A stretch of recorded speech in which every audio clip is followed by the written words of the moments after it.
করলে আমরা কিন্তু স্বামীজিকে ধরতে পারবো না। স্বামীজি যে কি ছিলেন সেটা ঠাকুরই ধরতে পেরেছিলেন, আর উনি সঙ্গে করে নিয়ে এসেছিলেন। ঠাকুর কি বলেছিলেন একদিন তুরিয়ানন্দজি মহারাজকে, ওইটুকু আমি পড়ছি, তাহলে আপনারা বুঝতে পারবেন, কিছুটা আন্দাজ করতে পারবো আমরা যে তিনি কি ছিলেন। একদিন ঠাকুর আমায় বলেছিলেন, মন মুখ এক করাই হচ্ছে সাধনা।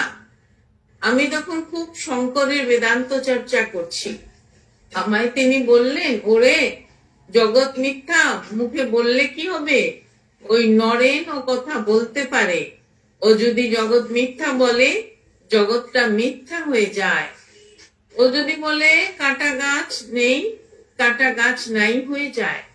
কিন্তু তোরা কাটায় হাত দে তো কাটা অমনি প্যাট করে ফুটবে। তার মানে নরেন কি ছিলেন, তার ইচ্ছা মতো উনি জগৎ সংসারটাকে নেইও করে দিচ্ছেন, আবার হ্যাঁও করছেন। চিন্তা করুন তাহলে তিনি কে ছিলেন। আমরা আজকে যাচ্ছি ওখানে, কলিকাতা হইতে কাশীপুর যাইবার পথে গোপাললাল শীলের বাগানে, বর্ষ 1897 খ্রিস্টাব্দ। আলোচনা হবে কি কি বিষয়ে? চেতনের লক্ষণ, জীবন সংগ্রাম, পটুতা, মনুষ্য জাতির জীবনী শক্তি পরীক্ষার ওই নিয়ম, ভারতের জড়ত্বের কারণ, আপনাকে শক্তিহীন মনে করা, প্রত্যেকের ভিতরেই অনন্ত শক্তির উৎস স্বরূপ আত্মা বিদ্যমান, উহা দেখাইতে বুঝাইতে মহাপুরুষ দিগের আগমন। মহাপুরুষ দিগের আগমন কেন? প্রত্যেকের ভিতরেই অনন্ত শক্তির উৎস স্বরূপ আত্মা বিদ্যমান।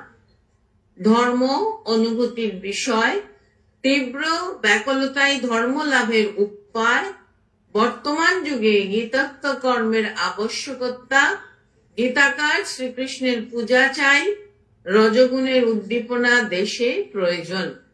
খুব ইম্পর্টেন্ট বিষয়গুলো নিয়ে উনি আজকে আলোচনা করছেন। আর আমরা যদি এটা একটু মননশীলতার সঙ্গে শুনি তাহলে দেখতে পাবো যে আমাদের জীবনটাকে উনি চিন্তাধারাকে, জীবনের চিন্তাধারাকে উনি পরিবর্তন করে দিচ্ছেন, এবং আমরাও সমৃদ্ধ হব। আর কি হবে? ঈশ্বরের সান্নিধ্যটা অনুভব করবার মতো শক্তিটাও আমাদের মধ্যে আসবে। আর আমাদের মধ্যে যেটা ক্ষুদ্রতা, তুচ্ছতা, দুঃখ, দারিদ্রতা ইত্যাদি নিয়ে আমরা ভুগছি সবাই বর্তমান যুগে, বিশেষ করে এই যে এটা থেকে আমরা কি করে বেরোতে পারি, কি ধরনের চিন্তাধারা দিয়ে আমাদের মনটাকে সমৃদ্ধ করতে পারি, সেটার সম্বন্ধে আমাদের জ্ঞান হবে স্বামীজিকে যদি আমরা একটু করি, একটু চিন্তা করি, আর সেটাকে কার্যকারী করার জন্য চেষ্টা করি।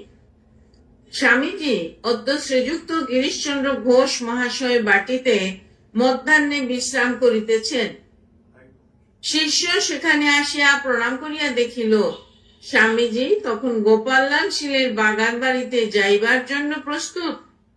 গাড়ি দাঁড়াইয়া আছে। শিষ্যকে বলিলেন, চলো আমার সঙ্গে। শিষ্য সম্মত হইলে স্বামীজি তাহাকে সঙ্গে লইয়া বাড়িতে উঠিলে গাড়ি ছাড়িল। চিতপুরের রাস্তায় আসিয়া গঙ্গা দর্শন হইবা মাত্র স্বামীজি আপন মনে সুর করিয়া পড়িতে লাগিলেন, গঙ্গা তরঙ্গ রমণীয় জটা কলাপং ইত্যাদি। শিষ্য মুগ্ধ হইয়া সেই অদ্ভুত সরলহরী নিঃশব্দে শুনিতে লাগিল। কিছুক্ষণ এরূপে গত হইলে একখানা রেলের ইঞ্জিন চিতপুর হাইড্রোলিক ব্রিজের দিকে যাইতেছে দেখিয়া স্বামীজি শিষ্যকে বলিলেন, দেখ দেখি কেমন সিংহীর মতো যাচ্ছে। শিষ্য বলিল, উহা তো জ্বর, উহার পশ্চাতে মানুষের চেতন শক্তি ক্রিয়া করিতেছে, তবে তো উহা চলিতেছে। ওই রূপে চলায় উহার নিজের বাহাদুরি আর কি আছে? স্বামীজি বলছেন, বল দেখি চেতনের লক্ষণ কি? শিষ্য, কেন মহাশয়? যাহাতে বুদ্ধিপূর্বক ক্রিয়া দেখা যায় তাহাই চেতন। স্বামীজি, যাহাই নেচারের এগেনস্টে রিবেল করে তাহাই চেতন, তাহাতেই চৈতন্যের বিকাশ রয়েছে। দেখ না, একটা সামান্য পিঁপড়ে মারতে যা, সেও জীবন রক্ষার জন্য একবার লড়াই করবে। যেখানে স্ট্রাগল, পুরুষকার, সেখানে রিবেলিয়ন, বিদ্রোহ, সেখানেই জীবনের চিহ্ন, সেখানেই চৈতন্যের বিকাশ। দেখুন কি সুন্দর এই কথাটার মধ্যে দিয়ে আমাদের দৈনন্দিন জীবনে আমাদের মধ্যে আমরা কিভাবে চৈতন্যের বিকাশ করতে পারি প্রতিটা স্তরে, সেটা কিন্তু স্বামীজি বুঝিয়ে দিলেন। কিরকম ভাবে চৈতন্যের বিকাশ হবে? যে আমার পুরুষকারটাকে জাগিয়ে তুলতে হবে, আর যেখানে জীবনের চিহ্ন সেখানেই চৈতন্যের বিকাশ। আমার মধ্যে যদি জীবন থাকে, চৈতন্য থাকে, তাহলে আমি সবকিছুকে অ্যাকসেপ্ট করবার ক্ষমতাও হবে, আবার ওটাকে রিজেক্ট করবারও ক্ষমতা থাকবে। তখন আমি বুঝবো যে আমার মধ্যে চৈতন্যের শক্তি খেলা করছে। শিষ্য মানুষের ও মনুষ্য জাতি সমূহের সম্বন্ধেও কি ওই নিয়ম খাটে মহাশয়? স্বামীজি, খাটে কিনা একবার জগতের ইতিহাসটা পড়ে দেখ না, দেখবি তোরা ছাড়া সকল জাতির সম্বন্ধে কথা খাটে। তোরাই কেবল জগতে আজকাল জড়বোধ পড়ে আছিস, তোদের মন্ত্রমুগ্ধ করে ফেলেছে। বহু প্রাচীন কাল থেকে তোদের ওপর বলেছে তোরা হীন, তোদের কোনো শক্তি নাই। তোরাও তাই শুনে আজ 1000 বছর হতে চললো ভাবছিস আমরা হীন, সকল বিষয় অকর্মণ্য, ভেবে ভেবে তাই হয়ে পড়েছিস। এর দেহ তো তোদের দেশের মাটি থেকেই জন্মেছে। আমি কিন্তু কখনো ওরূপ ভাবি না। তাই দেখো না, তার ইচ্ছায় যারা আমাদের চিরকাল হীন মনে করে, তারাই আমাকে দেবতার মতো খাতির করেছে ও করছে। তোরাও যদি ওরূপ ভাবতে পারিস। দেখুন আমাদের ভেতরে যে তামসিকতাটা কিভাবে গেড়ে বসে আছে, সেটা উনি ধরিয়ে দিচ্ছেন। আর কি হচ্ছে? ফলে আমরা ভাবছি আমরা পারবো না, অপর যেখানেই শক্তির বিকাশ দেখছি সেখান থেকে পেছনে চলে আসছি, পেরে উঠছি না। তারপরে ডিপ্রেশন, তাহলে ও পারছে আমি পারছি না, নানা রকমের তমগুণের বিকাশ গুণ আমাদের মধ্যে হতে থাকছে এই হীনমন্যতার জন্য। আর স্বামীজি সেটা ধরিয়ে দিচ্ছেন আমাদেরকে।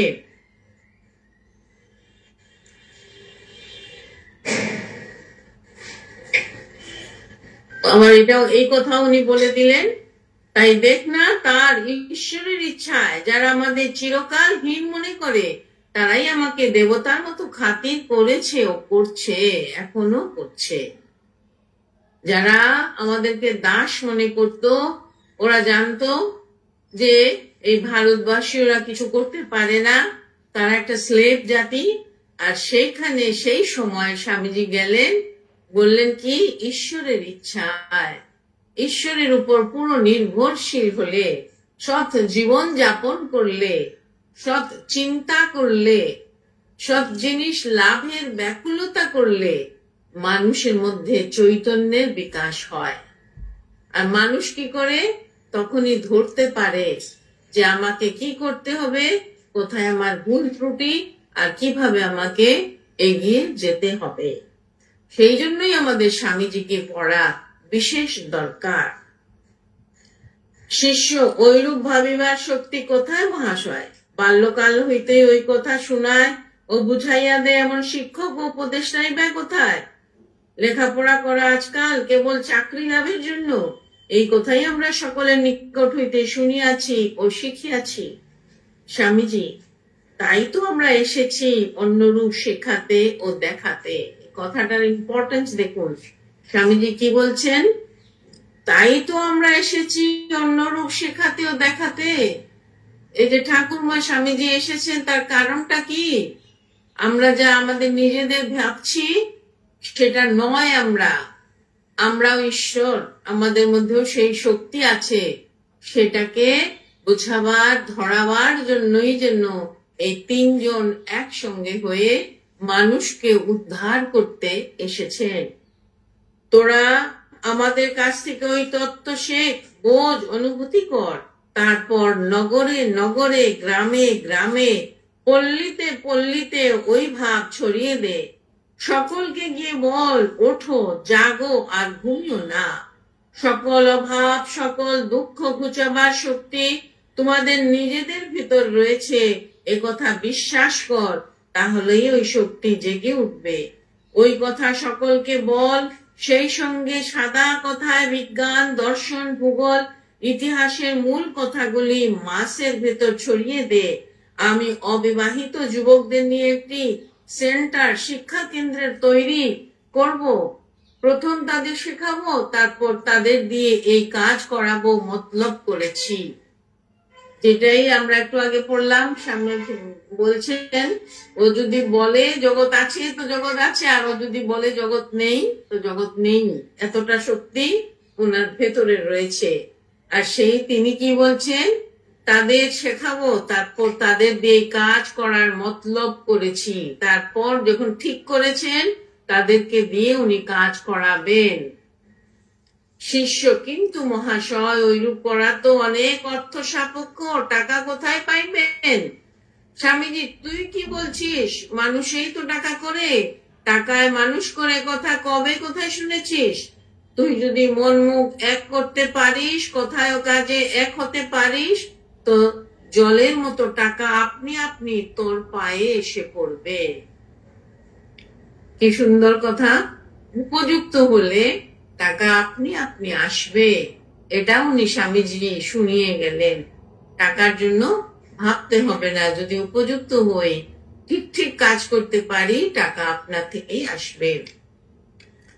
শিষ্য, আচ্ছা মহাশয়, না হয় স্বীকারই করলাম যে টাকা আসিল এবং আপনি ওইরূপ সৎকার্যের অনুষ্ঠান করিলেন, তাতেই বা কি? ইতিপূর্বেও কত মহাপুরুষ কত ভালো ভালো কাজ করিয়া গিয়াছিলেন, সেসব এখন কোথায়? আপনার প্রতিষ্ঠিত কার্যের সময় ওইরূপ দশা হইবে নিশ্চয়, তবে ওইরূপ উদ্যমের আবশ্যকতা কি? স্বামীজি, পরে কি হবে সর্বদা একথাই যে ভাবে, তার দ্বারা কোনো কার্যই হতে পারে না। যে সারাক্ষণ ফলের চিন্তা করছেন, সেটা দিয়ে কোনো সময় কাজ হতে পারে না। যা সত্য বলে বুঝেছিস তা এখনই করে ফেল। পরে কি হবে না হবে সে কথা ভাববার দরকার কি? এতটুকু তো জীবন, তার ভেতর অত ফলাফল খতালে কি কোনো কাজ হতে পারে? ফলাফল দাতা একমাত্র তিনি, যা হয় করবেন। সে কোথায় তোর কাজ কি? তুই ওদিকে না দেখে কেবল কাজ করে যা। পরিষ্কার করে দিলেন আমাদের ফলাফলের। স্বামীজির কার্যের উদ্দেশ্যই ছিল, কর্মযোগী ছিল, যে ফলের দিকে তাকাবই না, ফল জিনিসটাকেই চিন্তা করব না, আমার কাজটাকে দেখবো, আমি কাজটাকে মন করছি। বলিতে বলিতে গাড়ি বাগান বাড়িতে পৌঁছিল। কলিকাতা হইতে অনেক লোক স্বামীজিকে দর্শন করিতে সেদিন বাগানে আসিয়াছেন। স্বামীজি গাড়ি হইতে নামিয়া ঘরের ভিতর যাইয়া বসিলেন এবং তাহাদিগের সকলের সহিত কথা কহিতে লাগিলেন। স্বামীজির বিলাতি শিষ্য গুডুই সাহেব মূর্তিমতি সেবার ন্যায় অনতি দূরে দাঁড়াইয়াছিলেন। ইতিপূর্বে তাহার সহিত পরিচয় হওয়ায় শিষ্য তাহার নিকট উপস্থিত হইল এবং উভয় মিলিয়া স্বামীজির সম্বন্ধে নানা প্রকার কথোপকথনে নিযুক্ত হইল। সন্ধ্যার পর স্বামীজি শিষ্যকে ডাকিয়া বলিলেন, তুই কি কঠোপনিষদ কণ্ঠস্থ করেছিস? শিষ্য, না মহাশয়, শঙ্কর ভাষ্য সমেত উহা পড়িয়াছি মাত্র। শিষ্য তো সংস্কৃত পণ্ডিত ছিলেন, সংস্কৃতে। স্বামীজি, উপনিষদের মধ্যে এমন সুন্দর গ্রন্থ আর দেখা যায় না, এত সুন্দর গ্রন্থ আর দেখা যায় না। তোরা একখানা কণ্ঠে করে রাখিস। নচিকেতার ন্যায় শ্রদ্ধা, সাহস, বিচার ও বৈরাগ্য জীবনে আনবার চেষ্টা কর। শুধু পড়লে কি হবে? কি সুন্দর কথাগুলো বলছেন। নচিকেতার ন্যায় শ্রদ্ধা, সাহস, বিচার ও বৈরাগ্য জীবনে আনবার চেষ্টা কর। শুধু পড়লে কি হবে? শিষ্য কৃপা করুন যাতে দাসের ওই সকল অনুভূতি হয়। স্বামীজি ঠাকুরের কথা শুনেছিস তো? তিনি বলতেন, কৃপা বাতাস তো বইছে, তুই পা তুলে দে না। কেউ কাকেও কিছু করে দিতে পারে কিরে বাপ? আপনার নিয়তি আপনার হাতে। গুরু এইটুকু কেবল বুঝিয়ে দেন মাত্র, বীজের শক্তিতেই গাছ হয়, জলবায়ু কেবল উহার সহায়ক মাত্র। দেখুন, গাছ যেটা হচ্ছে সেটা বীজের মধ্যে শক্তিটা রয়েছে, পরিস্থিতি তাকে শুধু সাহায্য করছে। তাহার মানে আমাদের ভেতরেই সে বীজটা রয়েছে, সেই চৈতন্য শক্তিটা রয়েছে। সেটা আমরা বুঝতে পারলে, জানতে পারলে আমরা সমস্ত কিছুতে এগিয়ে যেতে পারবো।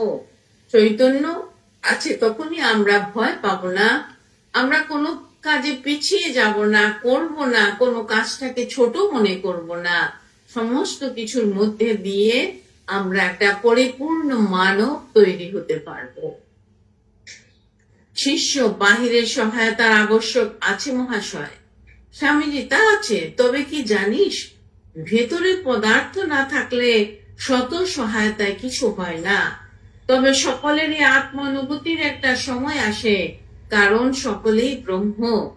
উচ্চ নিচ প্রভেদ করাটা কেবল ওই ব্রহ্ম বিকাশের তারতম্য মাত্র। সময়ে সকলেরই পূর্ণ বিকাশ হয়। সেই শাস্ত্র বলেছেন, কালে নাত্মনিবিন্দতি। শাস্ত্রে কি বলেছেন? কালে নাত্মনিবিন্দতি, কালে সবই বুঝতে পারবে।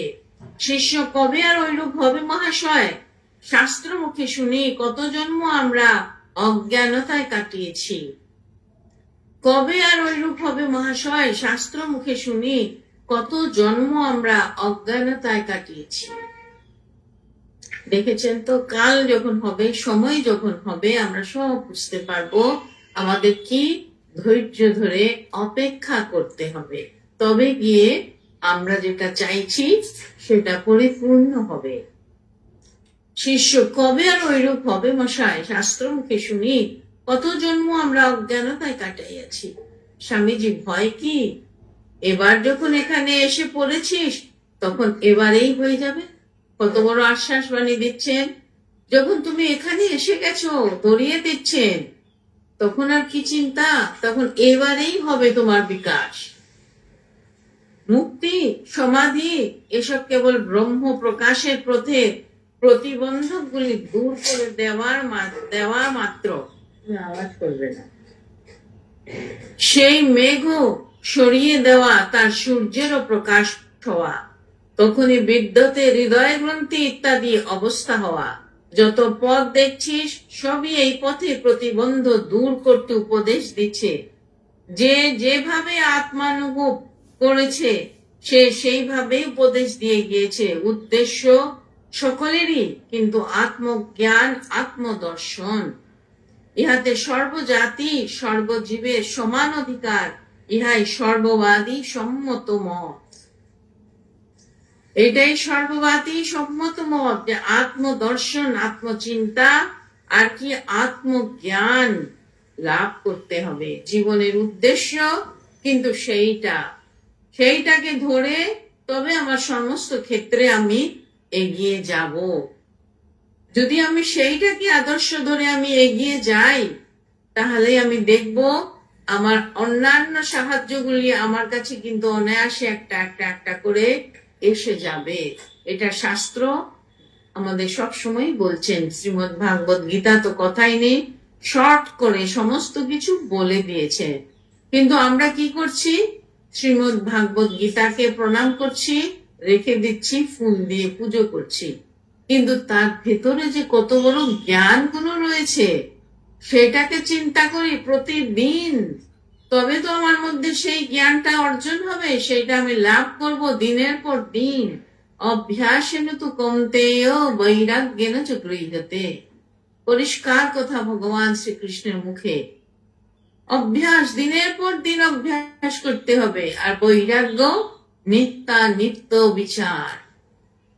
সব সময় মনের মধ্যে বিচার থাকবে, কোনটা আমি গ্রহণ করব আর কোনটা আমি গ্রহণ করব না, কোনটা সৎ কোনটা অসৎ, এটা মনের মধ্যে সব সময় জাগ্রত থাকবে। আর এটা আসবে কিসে? অভ্যাসের দ্বারা। দিনের পর দিন অভ্যাস, দিনের পর দিন চেষ্টা, এটাই হচ্ছে সাধনা, এটাই হচ্ছে সাধনা।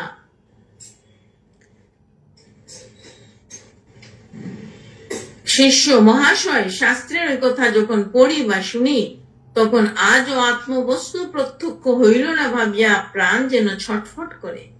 স্বামীজি, এরই নাম ব্যাকুলতা। ওইটে যত বেড়ে যাবে ততই প্রতিবন্ধক স্বরূপ মেঘ কেটে যাবে, ততই শ্রদ্ধার সমাধান হবে। ক্রমে আত্মা করতল আমলকবৎ প্রত্যক্ষ হবে, অনুভূতি ধর্মের প্রাণ। কতগুলি আচার নিয়ম সকলেই মেনে চলতে পারে, কতগুলি বিধিনিষেধ সকলেই পালন করতে পারে, কিন্তু অনুভূতির জন্য কয়জন লোক ব্যাকুল হয়? ব্যাকুলতা ঈশ্বর লাভ বা আত্মজ্ঞানের জন্য উন্মাদ হয়। গোপীদিগের ভগবান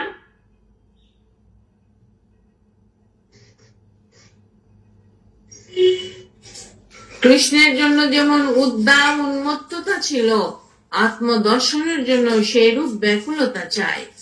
গোপীদিগের মনেও একটু একটু পুরুষ মেয়ে ভেদ ছিল, ঠিক ঠিক আত্মজ্ঞানের লিঙ্গ ভেদ একেবারেই নাই। কত শঙ্করাচার্য পর্যন্ত বলে গেছিলেন যে মেয়েদের সন্ন্যাসের অধিকার নেই, আর সেইখানে ইনি বলে দিলেন, ইনি প্রথম বললেন আত্মজ্ঞান লাভের লিঙ্গ ভেদ নেই। কত বড় দরজাটা উনি খুলে দিলেন মেয়েদের জন্য, স্ত্রীদের জন্য। সেগুলো কি চিন্তা করার সময় এখনো হয়নি আমাদের? এখনই কি সেই দুঃখ, কষ্ট, কান্না, নিপীড়িত হওয়া, এটাই কি মেয়েদের স্বভাব এখন অব্দি? যেখানে মা এসে দেখিয়ে গেলেন কিভাবে আত্মপ্রকাশ করলেন নিজেকে, দুঃখ, দারিদ্র সব কটা জিনিসকে উনি অতিক্রম করলেন, নিজেই অতিক্রম করলেন। নিজের কি দিয়ে? বৈরাগ্য দিয়ে, আত্মচিন্তা দিয়ে, ঈশ্বর লাভের জন্য ব্যাকুলতা দিয়ে। বলিতে বলিতে গীত গোবিন্দ সম্বন্ধে কথা তুলিয়া স্বামীজি বলিতে লাগিলেন, জয়দেবী সংস্কৃত ভাষার শেষ করি, জয়দেবী সংস্কৃত ভাষার শেষ কবি। তবে জয়দেব ভাব অপেক্ষা অনেক স্থলে জিংলিং ও অপওয়ার্ড শ্রুতি মধুর বাক্য বিন্যাসের দিকে বেশি নজর রেখেছেন। দেখি গীত গোবিন্দের পততি পতত্রে ইত্যাদি শ্লোকে অনুরাগ ব্যাকুলতার কি পরাকাষ্ঠা কবি দেখিয়েছেন। আত্মদর্শনের জন্য ঐরূপ অনুরাগ হওয়া চাই, প্রাণের ভিতরটা ছটফট করা চাই। আবার বৃন্দাবন লীলার কথা ছেড়ে কুরুক্ষেত্রের কৃষ্ণ কেমন হৃদয়গ্রাহী তাও দেখ। অমন ভয়ানক যুদ্ধ কোলাহলেও কৃষ্ণ কেমন স্থির, গম্ভীর, শান্ত। যুদ্ধক্ষেত্রেই অর্জুনকে গীতা বলছেন, ক্ষত্রিয়ের স্বধর্ম যুদ্ধ করতে লাগিয়ে দিচ্ছেন। এই ভয়ানক যুদ্ধের প্রবর্তক হয়েও নিজে শ্রীকৃষ্ণ কেমন কর্মহীন অস্ত্র ধরলেন না। নিজে যুদ্ধটাকে প্রবর্তক করলেন, কিন্তু উনি অস্ত্রটাকে ধরলেন না। ক্ষত্রিয়ের স্বধর্ম যুদ্ধ করতে লাগিয়ে দিচ্ছেন, এই ভয়ানক যুদ্ধে প্রবর্তক হয়েও নিজে শ্রীকৃষ্ণ কেমন কর্মহীন অস্ত্র ধরলেন না। যেদিকে চাইবে দেখবে শ্রীকৃষ্ণ চরিত্র পারফেক্ট, জ্ঞান, কর্ম, ভক্তি, যোগ, তিনি যেন সকলেরই মূর্তিমান বিগ্রহ। শ্রীকৃষ্ণের এই ভাবটিরই আজকাল বিশেষভাবে আলোচনা চাই। এখন বৃন্দাবনের বাঁশি বাজানো কৃষ্ণকেই কেবল দেখলে চলবে না, তাতে জীবের উদ্ধার হবে না, পরিষ্কার বলে দিলেন। এখন চাই গীতারূপ সিংহনাদকারী শ্রীকৃষ্ণের পূজা। ধনুর্ধারী শক্তিমান হয়ে উঠবে, ধনুর্ধারী রাম, মহাবীর, মা কালী এদের পূজা। তবে তো লোকে মহা উদ্যমে কর্মে লেগে শক্তিমান হয়ে উঠবে।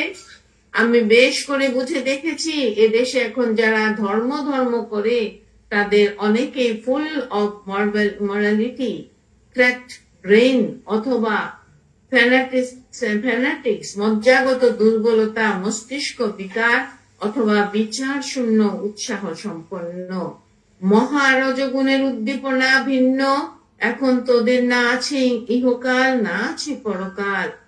দেশ ঘোর তমতে ছেয়ে ফেলেছে, ফল তাই হচ্ছে ইহ জীবনে দাসত্ব, পরলোকে নরক। ইহ জীবনে দাসত্ব আর পরলোকে কি? নরক। ঘোর তমতে ছেয়ে ফেলেছে। তবুও এত শুনেও আমাদের থেকে আমরা আমাদের মধ্যে সেই রজগুণের বিকাশ করতে পারছি না, সেই তমগুণে আবার ডুবে যেতে চাইছি, সেই তমগুণেই ফিরে আসতে চাইছি। মানে আমাদের মনের প্রবৃত্তিটাকে নিচের দিকে চল ফেলে যাচ্ছি।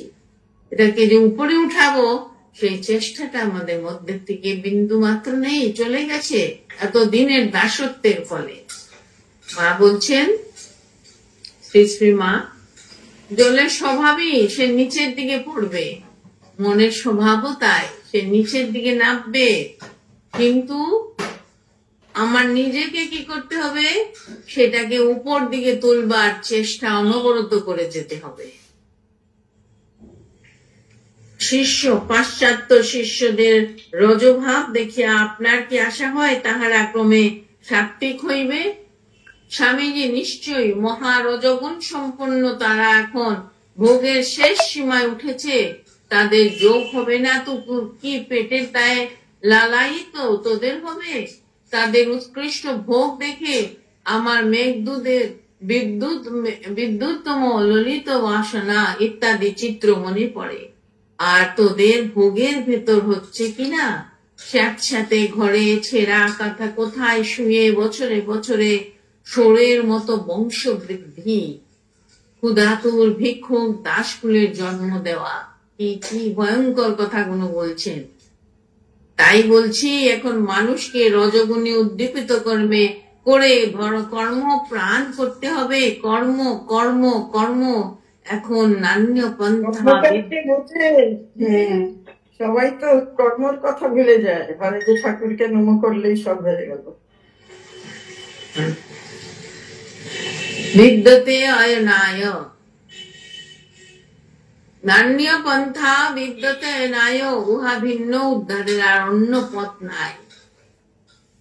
এছাড়া অন্য কোন পথ নেই, নিজেকে নিজেই উদ্ধার করতে হবে। শ্রীমদ্ ভাগবত গীতাতে আপনারা নিশ্চয়ই সবাই শুনেছেন বারবার, উদ্ধরেত আত্মানম আত্মানম আত্মানম অবসাদয়েত, আত্মাইব হি আত্মন বন্ধু আত্মাইব রিপুর আত্মন। কত বড় কথা, কিন্তু শুনলে কি হবে? ওটাকে চিন্তা করার শক্তি হারিয়ে ফেলেছি, সময়ও দিচ্ছি না। নানা রকম কথা বার্তাকে নিয়ে সারাটা দিনকে ব্যয়িত করছি।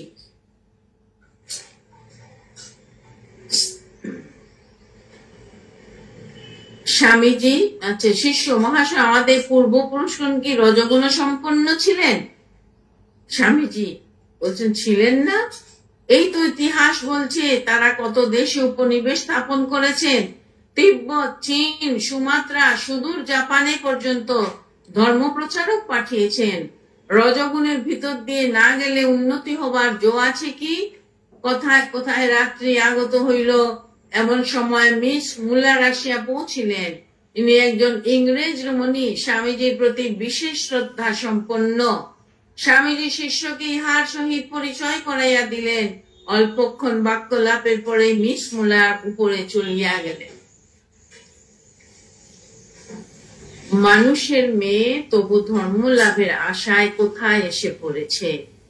দেখছিস কেমন বীরের জাহাতেরা, কোথায় বাড়ি ঘর, বড় মাসুরের মেয়ে, তবু ধর্ম লাভের আশায় কোথায় এসে পড়েছে। সিস্টার নিবেদিতার লাইফটা যদি পড়েন তাহলে অবাক হয়ে যাবেন, কোথা থেকে এত বড় শক্তি পেলেন উনি। উনি যে কোথায় ঝাঁপ দিলেন, কোন দেশ থেকে এসে কোন দেশে ঝাঁপ দিলেন, আর গুরুর কথাতে নিজের সমস্ত প্রাণটাকে অর্পণ করে দিলেন একটা দেশের জন্য, দশের জন্য। ওনার লাইফ পড়লে সত্যি লজ্জা হয়, নিজেদের লজ্জা হয়। ভারতবাসী হয়ে আমরা যা করতে পারছি না, ভারতের বাইরে এসে গুরুর কোথায় সারাটা জীবন দিয়ে সেটা আপনি করে দিয়ে গেলেন। আপনার সেবার জন্ম। শিষ্য: হ্যাঁ মহাশয়, আপনার ক্রিয়াকলাপ কিন্তু আরো অদ্ভুত। কত সাহেব মেম আপনার সেবার জন্য সর্বদা প্রস্তুত। একালে ইহা বড়ই আশ্চর্যের কথা। এটা শিষ্য বলছেন। যারা ওনার কাছে থেকেছেন, স্বামী যে সঙ্গ পেয়েছেন, তারা বুঝতে পেরেছেন যে তার সমস্ত কিছুই খুব আশ্চর্যের ব্যাপার। তাকে বোঝা যায় না, তাকে ধরা যায় না। তার কার্যকলাপই আলাদা। যখন যা ভাববেন সেটা ধরবেন, সেটা উনি করে তবে দেখাবেন।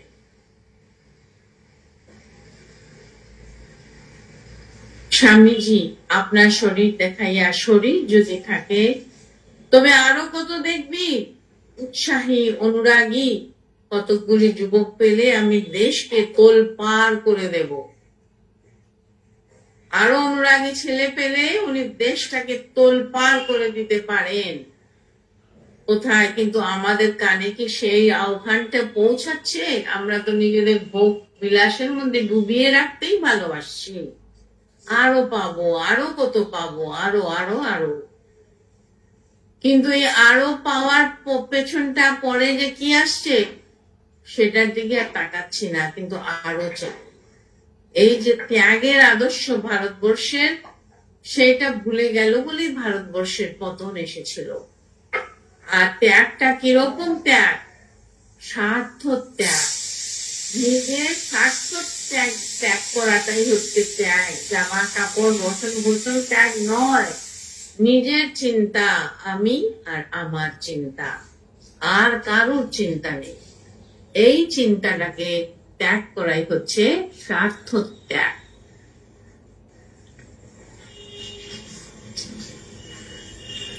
মাদ্রাজে জন কতক আছে, কিন্তু বাংলায় আমাদের আশা বেশি। এমন পরিষ্কার মাথা অন্য কোথাও প্রায় জন্মে না, কিন্তু এদের মাসলে শক্তি নাই। ব্রেইনে মাংসপেশি সমূহে সমানভাবে ডেভেলপ হওয়া চায়। Iron nerve to breathe a well intelligent brain, and the whole world is at your feet. দৃঢ়বদ্ধ শরীর ও বিশেষ বুদ্ধি সম্পন্ন হলে জগৎকে পদানত করা যায়। সংবাদ আসিল স্বামীজির খাবার প্রস্তুত হইয়াছে। স্বামীজি শিষ্যকে বলিলেন, চল আমরা আমার খাওয়া দেখবি। আহার করিতে করিতে তিনি বলিতে লাগিলেন, মেলাই তেল চর্বি খাওয়া ভালো নয়। লুচি হতে রুটি ভালো। লুচি রোগীর আহার। মাছ, মাংস, ফ্রেশ ভেজিটেবলস খাবি, মিষ্টি কম। বলিতে বলিতে প্রশ্ন করিলেন, হারে কখানা রুটি খেয়েছি, আর কি খেতে হবে? কত খাইয়াছেন তার স্বামীজির স্মরণ নাই। ক্ষুধা আছে কিনা তাহাও বুঝিতে পারিতেছেন না। কথা কহিতে কহিতে তাহার শরীর জ্ঞান এতটা কমিয়া গিয়াছে। আরো কিছু খাইয়া স্বামীজি আহার শেষ করিলেন। শিষ্য বিদায় গ্রহণ করিয়া কলিকাতায় ফিরিল। গাড়ি না পাওয়ায় পদব্রজে চলিল। চলিতে চলিতে ভাবিতে লাগিল, কাল আবার কখন স্বামীজিকে দর্শন করিতে আসিবে।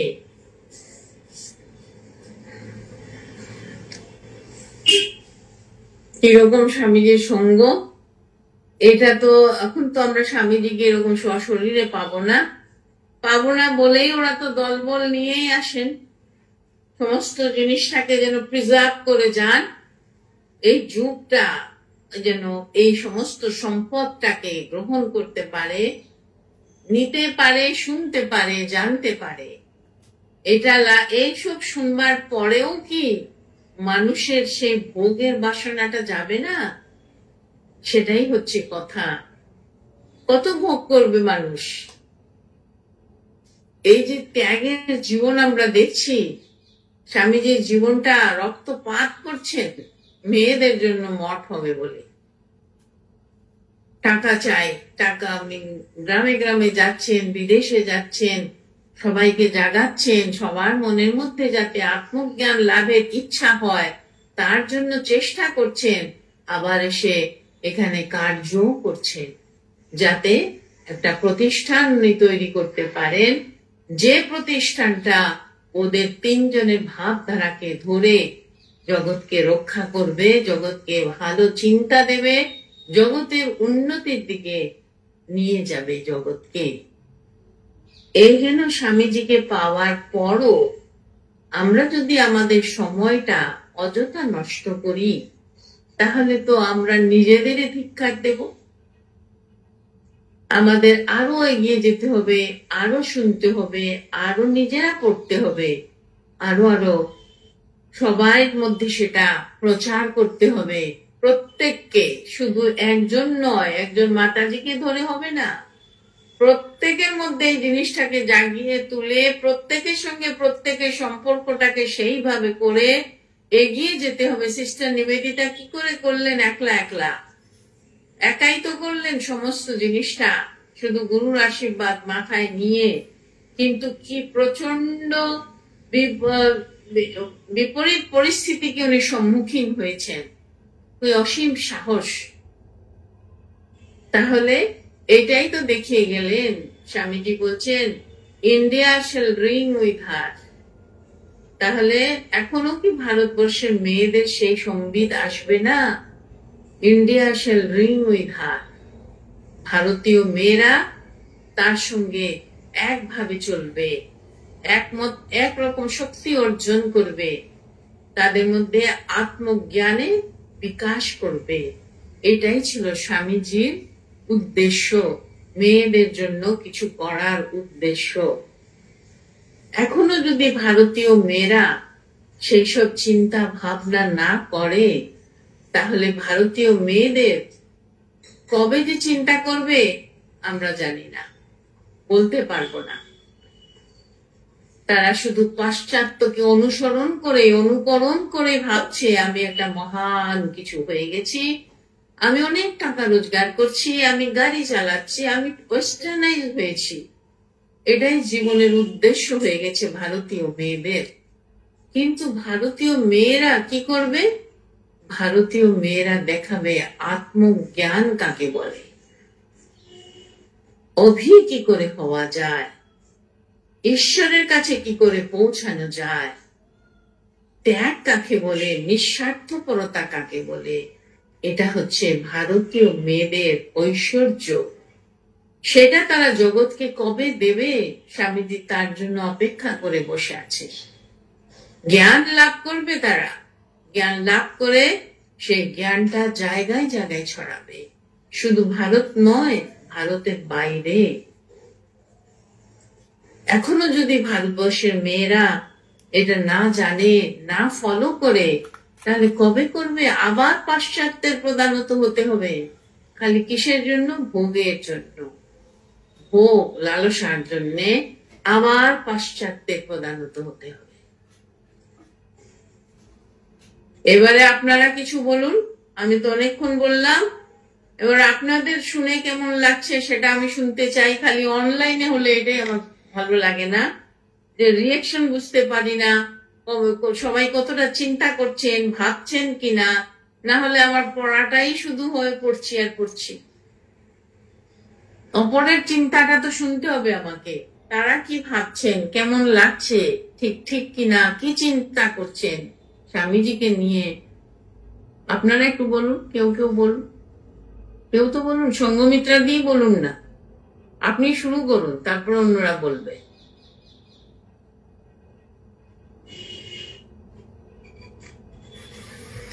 মা যেটা এখানে স্বামীজি বলছেন যে ঘরে ঘরে, এখনো তো আমরা কিছু অনুভূতি করে উঠতে পারিনি, এখনো তো সবে জানার স্টেজে আছি। অনুভূতি করে তাহলেই কারুকে বলতে পারবো, সেমনি একটা চিন্তা হয় যে এখনো কতটা বুঝতে পারলাম, কতটা জানতে পারলাম। এটা বারবারই মনে হয় যে এখনো আপনারা তো অনেক জানবার অনেক এইসব বই পড়তে চেষ্টা চলছে, এখনো যে এগোতে পারিনি কিছু। হ্যাঁ, এগোতে পারেননি এটা বলতে পারবেন না, এগিয়েছেন নিশ্চয়ই। আগে যা ছিলেন তার থেকে অনেক বেশি এগিয়েছেন, কিন্তু আরো এগিয়ে যেতে হবে, আরো চিন্তা ভাবনাকে ছড়াতে হবে, নিজের মধ্যে দেখাতে হবে সবাইকেই। সবাই তাই। আশীর্বাদ করুন মাতাজি যেন পারি। হ্যাঁ হ্যাঁ, চিন্ময় বলছি। আশীর্বাদ তো স্বামীজির কথা যেমন বলছেন সিস্টারকে, আমার আশীর্বাদ তোমার উপর সব সময় আছে, ওদের আশীর্বাদ সব সময়। আমরা যদি কের করে যাই, না হলে এতটা পরিশ্রম করেছেন উনি মেয়েদের জন্য, তাহলে উনাদের আশীর্বাদ তো যখনই এগোতে যাব তখনই উনার আশীর্বাদ ফিল করতেই হবে। আগে বিশ্বাস আনতে হবে মনের মধ্যে যে স্বামীজি আমার সঙ্গে রয়েছেন। স্বামীজি যখন বলেছেন তাহলে উনার কথা তো এদিক ওদিক হবে না। সেজন্য আরো এগোতে হবে, আরো ভাবতে হবে, আরো দেশের জন্য দশের জন্য করতে হবে সবাইকে, না হলে তো হবে না। তাই কিনা বলুন? চিন্ময় দিয়ে করে যাচ্ছে নিশ্চয়ই, এত শরীর এত সবকিছু নিয়ে। কলকাতা থেকে চিন্ময় নন্দী উনি বললেন। চিন্ময়, তোমার ক্যামেরাটা অন করো, তাহলে হয়তো মাতাজি দেখতে করছি।